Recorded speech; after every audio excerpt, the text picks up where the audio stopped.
What if I told you that a single decision in the US could shake your Singapore REIT portfolio, and maybe even your retirement plan? US interest rates are about to change again, and this could be the moment that redefines how your investments perform. Hello everyone, welcome back to Wealth for You. If you're invested in Singapore REITs or simply wondering why US news keeps shaking our market, this video is for you. Make sure to hit subscribe and like this video so more Singaporeans like you can stay informed and protect their money. And stay till the end.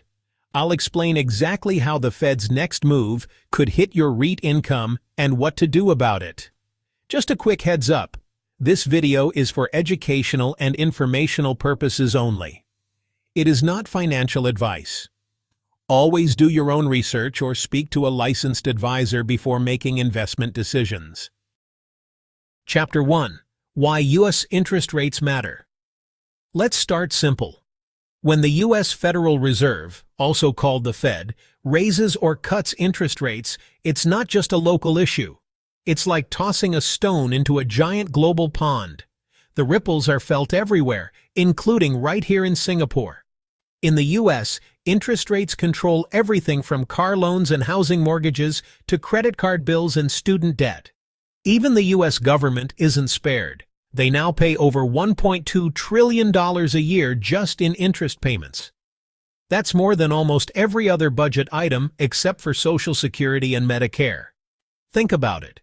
When Americans pay more on their loans, they spend less. When they spend less, companies sell less. When companies earn less, stock markets get nervous. And when that happens, the rest of the world, including Singapore, starts to feel the pressure. Why? Because the US dollar is the world's reserve currency. That means global trade, investments, and even our own Singapore bond yields and mortgage rates are influenced by what the Fed does. Even your Singapore REITs aren't immune. Many of them borrow money to buy properties. If U.S. rates stay high, global borrowing stays expensive, and that squeezes REITs' profits and your dividend income. Chapter 2. What happened since 2022? So, what happened? Let's rewind to 2022. Inflation in the U.S. suddenly exploded. Everything from eggs to electronics shot up in price. It was like Kopi Peng Kosong after GST hike. Same cup, higher cost. To bring prices under control, the U.S. Federal Reserve didn't play nice. They went full hawkish mode, raising interest rates from near 0% to over 5% in just over a year. That's one of the fastest rate hikes in U.S. history. Sure, that helped to cool inflation, but it also made borrowing painfully expensive. U.S. homebuyers had to deal with mortgage rates above 7%, credit card balances snowballed with sky-high interest, and car loans became a financial headache. And let's not forget Uncle Sam himself. The U.S. government's interest payments exploded to over $1.2 trillion per year, adding even more stress to their national budget. In early 2024, inflation began to cool. So the Fed softened a little and cut rates 3 times, trying to balance growth and stability. But by the end of December 2024, they hit the brakes. No more cuts. So what made them stop? Something unexpected was brewing on the trade front. Chapter 3. The Trump Tariff Twist. Here's where things took a sharp turn. In April 2025, President Trump introduced a fresh round of tariff hikes, basically extra taxes on imported goods from several countries. His goal? To protect American industries and reduce reliance on foreign goods. But the side effect? Higher prices for imported items in the U.S., everything from electronics to raw materials. And that could push inflation back up. Now, the Fed had just started cutting rates a few months earlier, but with these tariffs in place, they got spooked. Inflation, which had been cooling, might suddenly come back. So instead of continuing to cut, they hit pause, keeping interest rates steady at 4.25 to 4.5%. President Trump? He went on a social media rampage. He was furious the Fed wasn't cutting rates fast enough to lower government borrowing costs, And in typical Trump style, he insulted Fed Chair Jerome Powell, calling him a numbskull. Yes, seriously. Trump even admitted that all his different approaches, being nice, being neutral, being nasty, still didn't get Powell to cut rates. So he doubled down on the pressure. The irony? Trump's own tariff policy is one reason the Fed is hesitating to cut. It's like stepping on the gas and the brakes at the same time. Chapter 4. What's next in 2025? So, what's likely to happen next in 2025? Well, Fed Governor Christopher Waller, a key voice on the Federal Reserve Board and someone seen as close to Trump, recently shared that we could see the first interest rate cut as early as July 2025. The Fed had originally penciled in 2 rate cuts for this year. But right now, opinions inside the Fed are all over the place. Some members are saying 1 cut might be enough, while others believe no cuts at all may be safer. So yes, the Fed is clearly split. What's holding them back? It's all about uncertainty. The Fed wants to wait for more data to see how badly Trump's new tariffs are driving up inflation, whether the recent slowdown in job growth is temporary or a real warning sign, and how resilient the U.S. economy really is under all this pressure.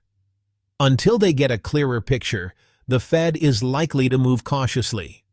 After all, cutting rates too quickly could bring inflation back. But cutting too late might hurt job growth. It's a delicate balancing act. Chapter 5. What rate cuts mean? So what happens if the U.S. Federal Reserve really starts cutting interest rates? In the U.S., it would mean lower borrowing costs across the board, for things like car loans, home mortgages, and credit card balances. For the average American, that means less monthly financial pressure, more disposable income, and easier access to credit. On the business side, companies may borrow more affordably to expand, invest, and hire, helping to keep the economy growing. But the effects don't stop at the U.S. border. Globally, when U.S. rates fall, the U.S. dollar typically weakens. Emerging market currencies, including many in Asia, tend to strengthen, and global investors often start reallocating capital out of the U.S. and into regions like Asia, where returns could be higher.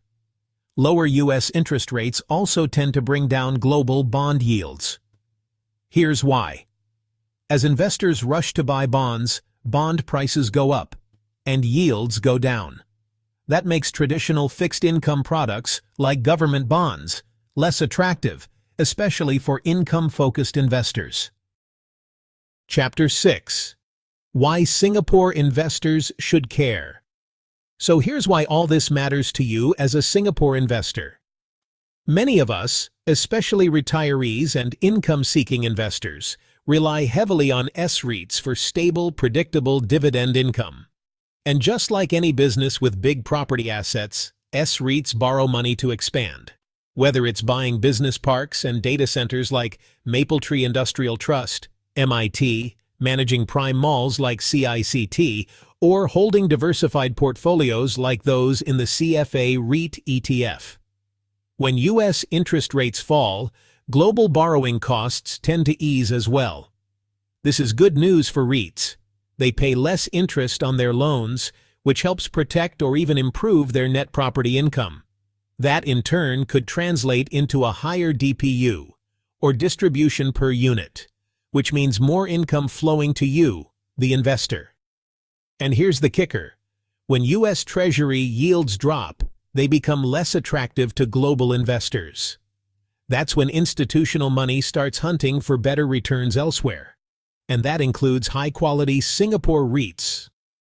REITs like CICT, MIT, or even broad-based ETFs like CFA could benefit from renewed investor demand, driving unit prices up and helping to sustain payouts even further.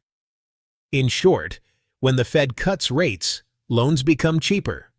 That helps REITs reduce borrowing costs, strengthen their balance sheets, and potentially pay out stronger distributions, giving investors like us more confidence and stability in our income portfolios. Final thought. So whether you're holding CICT, MIT, CFA, or just love getting your regular dividends from REITs and ETFs, what the U.S. Federal Reserve decides really does matter, because what happens in Washington doesn't just stay in Washington. It can shake up your portfolio right here in Singapore. If you found this video helpful, do us a big favor. Click like, hit subscribe, and turn on the bell. That way, more Singaporeans, just like you, can stay informed and make smarter investment decisions together. And let me know in the comments, do you think the Fed will really cut rates in July? And more importantly, how are you positioning your portfolio ahead of time? At the end of the day, it's not just about being rich on paper. It's about being cash flow rich, having consistent, reliable income that supports your lifestyle, your family, and your future. And that's what we're here to build, together.